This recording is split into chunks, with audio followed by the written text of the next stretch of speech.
Bonjour vous. Bon, on se retrouve dans une vidéo YouTube. Ça fait une éternité que je dois faire cette vidéo et que je ne peux pas la faire parce que j'ai pas le temps en fait.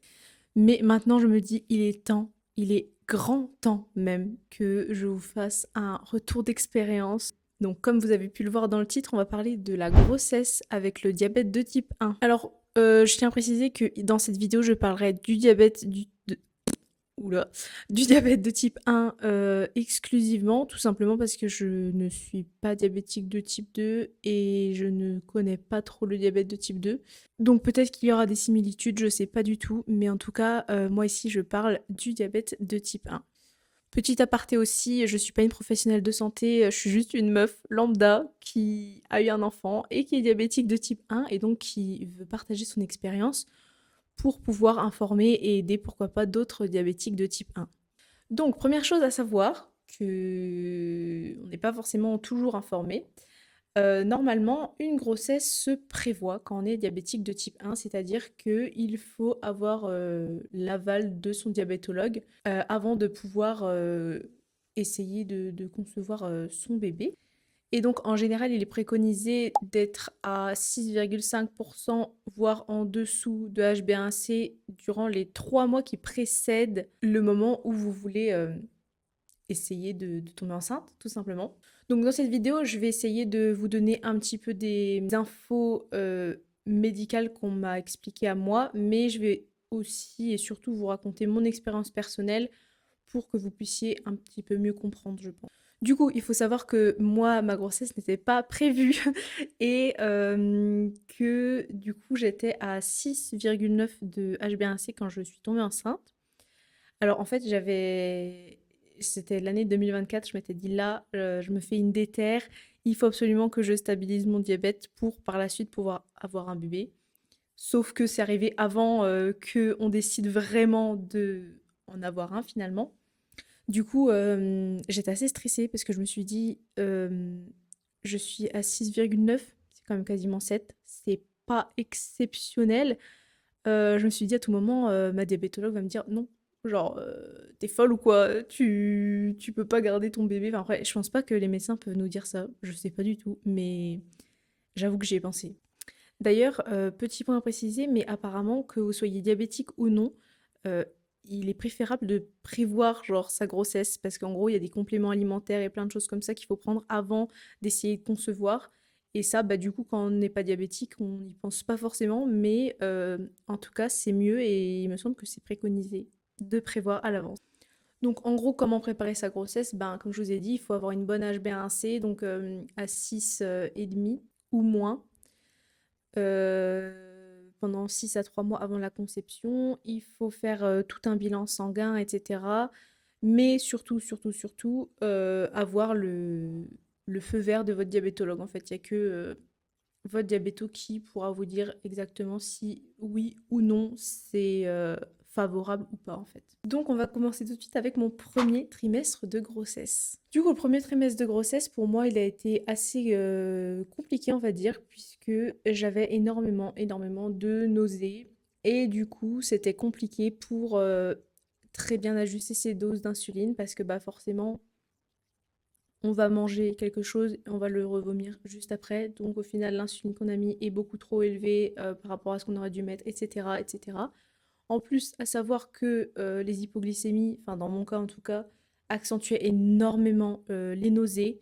C'était horrible. Je suis déjà arrivée dans des états où c'était très compliqué de me resucrer puisque je me resucrais, je revomissais direct et ainsi de suite. Et donc, c'était vraiment très, très, très stressant.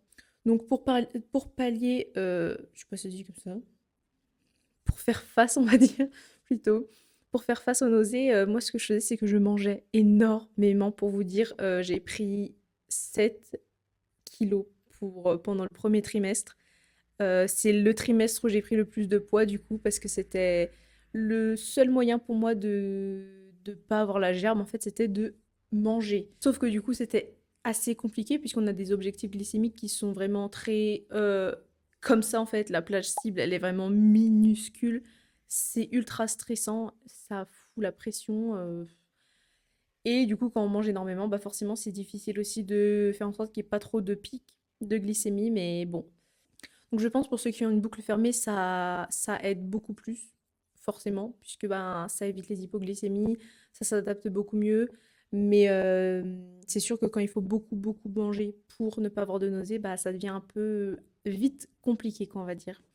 D'où l'importance d'avoir des rendez-vous très, très, très souvent avec votre diabétologue. Moi, je voyais ma diabétologue en visio toutes les semaines, donc, pour ajuster les doses au maximum, pour suivre tout ce qui se passait, je vous conseille fortement de voir votre diabétologue le plus possible durant ces périodes-là. Enfin, c'est logique, de toute façon, vous aurez pas le choix. Mais du coup, j'avais quand même une très très bonne HbA1c qui était entre 6% et 6,3, donc franchement, pas mal du tout. Mais beaucoup d'hypoglycémie. Le deuxième trimestre, ça a été pour moi le trimestre le plus facile, clairement, parce que plus de nausées. Du coup, forcément, pour gérer les glycémies, c'était beaucoup plus simple puisque ben pas de vomissements, j'avais besoin de moins manger, etc. Par contre, le truc le plus chiant du deuxième trimestre, ça a été les douleurs au dos. Parce que moi, je pense que mon bébé était placé un peu en arrière et qui faisait pression sur la colonne parce que ça se voyait pas trop que j'étais enceinte. Enfin, ça s'est vu qu'à partir de 6, 7 mois, ça commençait un peu à se voir, mais sinon, ça se voyait pas du tout. Donc, je pense qu'il était bien en arrière et que du coup, ça appuyait fortement sur ma colonne et du coup, j'avais extrêmement mal en bas du dos. En plus que vu que je suis prothésiste ongulaire, j'étais assise tout le temps. C'était atroce. À la fin de la journée, j'en pouvais plus. Donc c'était compliqué ça, mais sinon pour le reste, niveau gestion du diabète ou nausées, contre-coup de la grossesse, etc. Franchement, ça allait le deuxième trimestre. Je trouve que c'était vraiment le plus facile. Donc quelque chose d'autre qui est un petit peu contraignant, enfin un peu beaucoup même, c'est que déjà quand on est enceinte, on a pas mal de rendez-vous. Enfin, on a des échos tous les trimestres et peut-être un petit peu plus quand on n'est pas diabétique, je crois. Quand vous êtes diabétique, vous avez des échos tous les mois et vous voyez la gynécologue tous les mois aussi. Déjà, ça fait 2 rendez-vous. Vous devez voir votre diabétologue, comme je vous ai dit, moi je la voyais toutes les 1 à 2 semaines en fonction. Vous avez tous les bilans sanguins à faire. Quand vous n'êtes pas immunisé contre la toxo, vous devez faire la prise de sang pour la toxo. Vous devez faire l'HbA1c tous les mois. Et c'est tout, je crois. Mais moi, en plus de ça, j'avais des analyses d'urine et tout à faire parce que mes reins, au tout début, enfin le truc là qui... Je sais plus comment ça s'appelle, le truc qui filtre les reins. Bref, un truc dans les reins, mais qui était un peu élevé. Du coup, bah, je devais faire des bilans tous les mois aussi. C'était vraiment relou. Vous savez, c'est les bilans de 24 heures, les gros pots de pisse énormes. C'était vraiment chiant. Ah oui, l'ophtalmologue aussi. Donc, vous devez faire un rendez-vous ophtalmologique au début de votre grossesse, puis à 6 mois de grossesse, il me semble, puis après en postpartum, mais je crois 6 mois aussi postpartum ou tous les 3 mois, quelque chose comme ça. C'était assez régulier aussi. Donc beaucoup, beaucoup, beaucoup de rendez-vous médicaux, ça il faut le savoir, hein. Et aussi, ce qui fait que le deuxième trimestre, c'est le meilleur trimestre, c'est que on connaît le sexe du bébé. Donc du coup, on peut se projeter, on peut commencer à acheter les premiers vêtements, les premières décos, etc. Et ça, c'est un peu... Voilà, c'est excitant, c'est le truc un peu cool avant le carnage, on va dire. Et enfin arrive le troisième trimestre, qui est un trimestre très fatigant. Enfin, je ne sais pas si c'est le plus fatigant pour ma part. Le premier était quand même bien, bien hardcore. Mais le dernier, le troisième trimestre sur les derniers mois, c'est vraiment aussi assez éprouvant. Et en plus, bah, quand on doit gérer ses glycémies H24, mais vraiment, moi j'étais folle, vu que j'ai pas de boucle fermée. Je passais ma vie à regarder, je me réveillais tout le temps pour regarder, j'ajustais tout le temps, je faisais tout, tout, tout, tout. Je voulais pas faire de pic de glycémie, mais je voulais pas faire d'hypo non plus. Ah, c'était galère. Ah, j'ai oublié un truc en rendez-vous médicaux. La sage-femme, mais ça arrive au cours du troisième trimestre, il me semble. Alors moi, j'ai eu avant le troisième trimestre, je crois, parce que j'avais des contractions. J'ai commencé à en avoir dès le 5e mois. Donc c'était pas des contractions douloureuses, mais j'en avais quand même souvent et régulièrement. Comme quand on est diabétique, on est beaucoup plus à risque d'avoir un accouchement prématuré. Donc on est encore plus suivi et du coup en plus des rendez-vous médicaux que je vous ai cités juste avant, il y a aussi une sage-femme qui vient à domicile pour vous faire le monitoring et prendre votre tension. Donc moi, elle venait 2 fois par semaine. Donc c'est sûr que sur la fin, ça devient vraiment fatigant et surtout stressant en fait. Parce que déjà, les derniers mois, c'est là où bébé prend le plus de poids. Et donc, sauf que ça devient de plus en plus difficile de faire attention à nos glycémies. C'est ultra culpabilisant parce qu'en fait, à chaque fois qu'on va faire une hyperglycémie, on se dit, par rapport à un bébé normal, quoi, il va grossir 2 fois plus. Et bah, si bébé est trop gros, c'est un risque de bébé macrosome, donc qui est trop gros et donc il ne passera pas par voie basse. Et donc dans ce cas-là, ce sera une césarienne programmée si vous arrivez dans ce cas de figure-là. Donc le but, c'est forcément de faire en sorte que notre bébé ait un poids normal. Parce que bon, il y a aussi il y a la macrosomie fétale, mais ça n'engage pas que une césarienne, ça engage aussi la santé du bébé, tout simplement, parce que quand il va naître, il sera plus à risque de développer certaines maladies, développer un diabète de type 2, etc., à cause du sucre qu'on lui a trop donné par notre sang. Donc, stressant, très très stressant, beaucoup de pression. Et du coup, pour ma part, comme je vous ai dit, j'avais beaucoup de contractions. Et un jour, du coup, la sage-femme était venue, comme d'habitude. Et ce jour-là, j'avais énormément de contractions au monitoring. C'était vraiment bizarre en sachant que j'étais à 33 semaines de grossesse, donc il y avait un gros risque d'accouchement prématuré. Du coup, la sage-femme me dit, là, franchement, s'il faut faire quelque chose, c'est maintenant. Donc tu vas aux urgences maternité et tu vois ce qui se passe. Parce que en gros, si on agit à temps, ils peuvent nous mettre une perfusion, je crois, et du coup, faire en sorte de ralentir les contractions et potentiellement éviter un accouchement prématuré. Donc c'est pour ça que c'est très important d'être suivi par une sage-femme pour qu'elle regarde tout ce qui se passe au monitoring et au moindre truc bizarre, vous allez consulter, vous allez aux urgences et vous vous assurez que tout va bien. Donc, au final, cette fois-là, je suis allée aux urgences. On m'a remis sous monitoring, etc.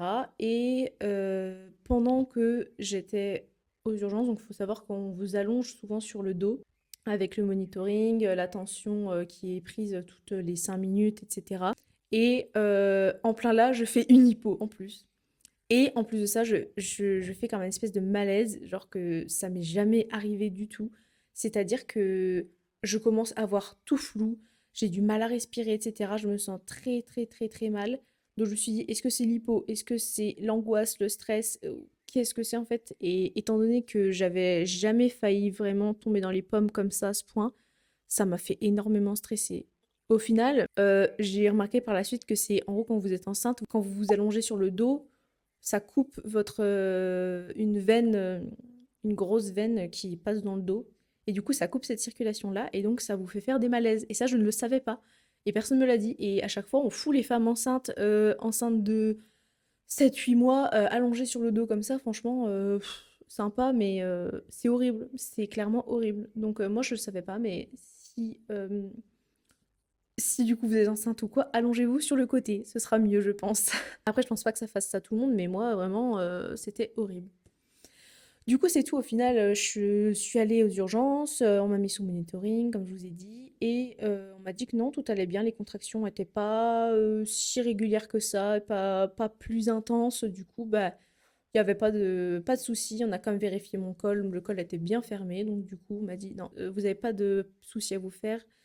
Vous n'êtes pas en menace d'accouchement prématuré. Donc j'étais vraiment rassurée parce que ça me stressait énormément. Je me suis dit, oh là là, l'angoisse, qu'est-ce qui va se passer? Enfin, vraiment horrible. Et après de là, je crois que c'était au moins un mois après, quasiment, ou quelques semaines, je chope un énorme coup de soleil. Vraiment un énorme coup de soleil. C'était au mois de mars, les premiers rayons de soleil. Donc on s'est dit, on mange dehors pour profiter un petit peu, etc. Et pourtant, j'avais mis une casquette, j'étais habillée comme un clodo. Je me rappelle, j'avais mis un pull sur ma tête, une casquette en plus, etc. Mais malgré ça, j'ai quand même chopé un énorme coup de soleil. J'ai eu une migraine énorme pendant 3-5 jours, je crois. Et franchement, la migraine, mais je m'en rappelle encore, je ne jamais revivre cette douleur. Mais du coup, je sais pas si c'est ça qui provoquait ce que je vais vous raconter. Mais donc, j'ai refait un monitoring et le cœur de mon bébé était en tachycardie et il battait beaucoup trop vite pendant beaucoup trop longtemps. Du coup, encore une fois, la sage-femme m'a dit, je te conseille d'aller très vite aux urgences parce que c'est vraiment bizarre. Donc, encore une fois, extrêmement paniquée, je vais aux urgences, j'attends, j'y reste des heures, etc. Et au final, on me dit, non, franchement, le cœur, il est normal, tout va bien. Donc, ça s'était apaisé entre-temps, le cœur de bébé avait repris son rythme normal, donc c'était cool. Mais après, du coup, c'est tout. Je suis rentrée, j'étais épuisée, je suis allée dormir, etc. Faut savoir que du coup, avec tout ce qui se passait, personnellement, j'étais extrêmement stressée. Quand je sentais pas mon bébé bouger, je paniquais, je faisais en sorte de bouger un petit peu pour voilà, lui dire vas-y, montre-moi que t'es là, que tout va bien et tout. Je stressais pour rien, je me réveillais en pleine nuit pour toucher aussi, pour le faire bouger, pour me dire que voilà, ça va, etc. Et bref, ce jour-là, je me suis endormie. J'ai bien dormi, donc j'ai rien senti bouger. Je me réveille et je ne sens pas bouger. Je me dis c'est quand même bizarre, c'est tout. J'attends un peu, je vois ce qui se passe. Parce que surtout qu'à ce moment-là, il commençait vraiment à bien bouger. Il bougeait vraiment activement, etc. Les jours qui précédaient. Et là, une demi-heure passe, une heure, quasiment 2 heures, rien. Vraiment rien du tout, aucun mouvement. Donc là, j'ai commencé vraiment à paniquer parce que je me suis dit, ça se trouve, aux urgences, ils ont mal vu que le cœur battait encore trop vite. Au final, mon bébé a fait un arrêt cardiaque et il est mort et tout dans mon ventre. Enfin, c'était l'angoisse. Du coup, je suis retournée aux urgences pour voir ce qui se passait. J'étais en panique, j'étais en train de pleurer, etc. J'essayais de bouger mon ventre, il n'y avait rien qui bougeait et tout ça. Donc, c'était horrible. Je me rappelle avec mon copain, on commençait à s'imaginer les pires scénarios et tout. Enfin, c'était trop, trop, trop, trop stressant. Au final, on arrive devant les urgences. Et là, je dis, attends, je crois que j'ai senti un truc. Attends, on attend 2 secondes.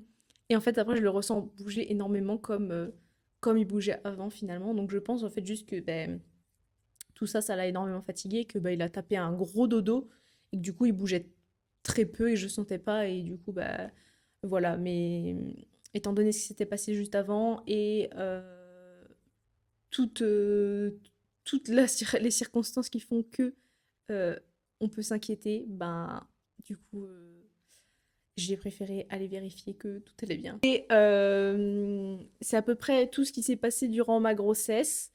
Donc après les petits points un peu fun fact, on va dire, j'ai pris combien de kilos? J'ai pris au moins 24 kilos. C'est énorme, en sachant que avec mon poids, j'étais censée en prendre peut-être que 11, il me semble. Donc ma diabétologue était pas trop contente, mais bon, c'est bon, hein, on est enceinte, on compte allaiter, vas-y, il faut prendre du poids, tu vois. Donc bref, j'ai pris 24 kilos. Et il faut savoir aussi que quand vous êtes diabétique, vous ne passerez certainement pas à côté d'un déclenchement. Super. Donc en gros, ils attendent la fin du seuil de prématurité qui est de 37 semaines, il me semble. 37 semaines et des brouettes. Et si bébé n'arrive toujours pas tout seul, eh ben, il déclenche parce que en fait, sur la fin, le placenta, à cause du diabète, peut se détériorer plus rapidement et donc il peut y avoir une mort, du bébé quoi, dans le ventre. Du coup, on préfère déclencher. Mais voilà, je ne suis pas pour les déclenchements. Enfin bon, de toute façon, on n'a pas le choix, hein. Donc c'est soit... c'est le choix entre la peste et le choléra, comme on dit, quoi. Donc bon. Mais c'est vrai que si j'avais pu accoucher après le seuil de prématurité, mais passer à côté du déclenchement, j'aurais été super, super contente. Mais malheureusement, ça s'est pas passé comme ça. Donc voilà, et je pense que beaucoup de diabétiques de type 1 doivent passer par le déclenchement, malheureusement. Mais bon, rassurez-vous, dites-vous quand même que si vous êtes enceinte ou que vous prévoyez d'avoir un bébé, dites-vous aussi que tout peut très très bien se passer et que heureusement la médecine est bien avancée aujourd'hui, qu'on est très très très très bien suivi, que si vous faites attention aussi à vos glycémies durant toute la grossesse, au final c'est comme si vous n'aviez rien et donc ça n'engendre quasiment rien pour votre bébé ou pour vous-même.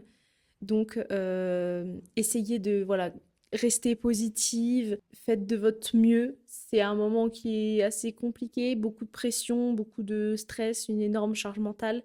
Après, comme je vous ai dit, il y a beaucoup de choses qui peuvent aider, notamment la boucle fermée, des bons médecins, des bons professionnels de santé qui vous accompagnent, etc. Je pense que ça peut changer beaucoup de choses.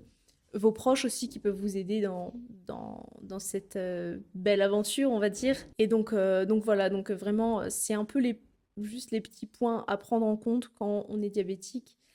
Je vous mettrai en description aussi, si j'arrive à le retrouver, c'est une fiche détaillée avec tout ce qu'il faut faire avant d'être enceinte, tous les risques aussi qu'il peut y avoir, les complications, qu'est-ce qu'il faut faire, comment prévenir ci, ça, machin. Enfin, vraiment, c'est un truc très complet avec plein d'informations. Donc, si je le retrouve, j'essaierai de vous le mettre en description.